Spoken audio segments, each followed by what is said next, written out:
তারা দেখছে বাজেটে জান্নাত কার্ড নাই, এজন্য তাদের মন খারাপ। যারা স্বাধীনতা বিরোধী এবং মাদক প্রেমী তাদের মন খারাপ। এই প্রথম আমরা দেখলাম একটা মানবিক বাজেট বাংলাদেশ পেয়েছে। এর আগে কখনোই এরকম মানবিক বাজেট বাংলাদেশ পায় নাই। এই প্রথমবারের মতো আমরা দেখলাম একবারে শুরু থেকে 65 ঊর্ধ্ব ব্যক্তি থেকে শুরু করে একদম প্রতিবন্ধী শিশু পর্যন্ত কোন খাত আমাদের মাননীয় প্রধানমন্ত্রী জনাব তারেক রহমান বাদ দেন নাই। উনি প্রত্যেকটা খাতে 65 ঊর্ধ্ব ব্যক্তি রেল যাত্রা ফ্রি করতে পারবে।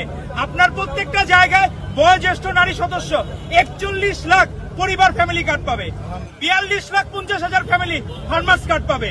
তারপরে আপনার ইমাম মুয়াজ্জিনরা 2,55,666 জন ইমাম মুয়াজ্জিন তারা ভাতা পাবেন।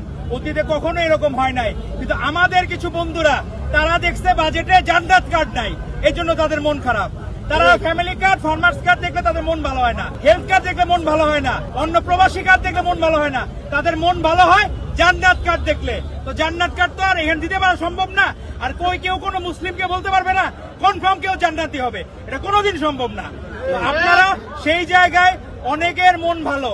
আজকে বাংলাদেশের বিধবা নারী যারা তাদের ভাতা বৃদ্ধি পাইছে তাদের মন ভালো। মুক্তিযুদ্ধে যারা বীর মুক্তিযোদ্ধা ছিলেন, বীর প্রতীক ছিলেন, বীর উত্তম ছিলেন তাদের মন ভালো। যারা জুলাই যোদ্ধা আমার পাশেই A category, B category, C ক্যাটাগরির জুলাই যোদ্ধা আছে তাদের মন ভালো, কারণ তাদের ভাতা বৃদ্ধি পাইছে। আজকে প্রত্যেকটা জায়গায় তাদের মন ভালো। আর কাদের মন খারাপ? যারা স্বাধীনতা বিরোধী এবং মাদক প্রেমী তাদের মন খারাপ। আপনার মাদক নেশাগ্রস্ত যারা, মাদকের দাম বৃদ্ধি পাইছে, মদের দাম বৃদ্ধি পাইছে। আপনি বাংলাদেশের মোটামুটি যারা বুদ্ধিমান বা যারা বিবেক বুদ্ধি রাখে তারা জানে মাদক মুক্ত সমাজ গড়ার জন্য মাদকের মূল্য অবশ্যই বৃদ্ধি করা প্রয়োজন। এবং মাদকের মূল্য বৃদ্ধির কারণে আমাদের অনেক বন্ধুদের মন খারাপ, কারণ মনে হচ্ছে তারা ঠাকুর ঘরে কেড়ে আমি কলা খাই না, ওই দশা হয়ে গেছে তাদের। কারণ তারা নিজেরা কিসের বিরুদ্ধে আন্দোলন করতেছে? বাজেটের কোন ইস্যুর বিরুদ্ধে? মূল্য বৃদ্ধি পাইছে কিসের?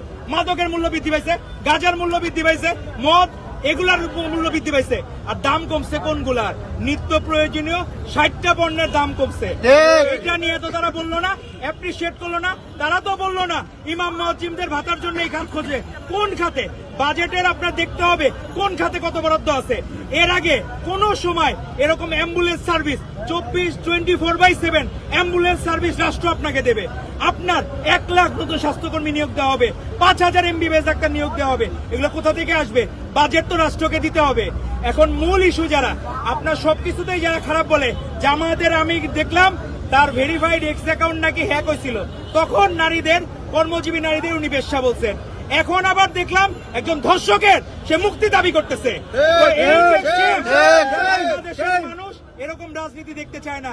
আগে ছিল গুপ্ত শিবির, এখন দেখলাম তারা ধর্ষকের ভূমিকায় অবতীর্ণ হয়েছে। তো এরকম আমরা গুপ্ত শিবির যে রাজনীতি, তারা ধর্ষক, স্বীকৃত ধর্ষক, তারা বলতেছে রাষ্ট্র নাকি সরাসরি একজন ব্যক্তিকে গুম করেছিল, পরে জানা গেল সেই ব্যক্তি ধর্ষণের মামলা আসামি।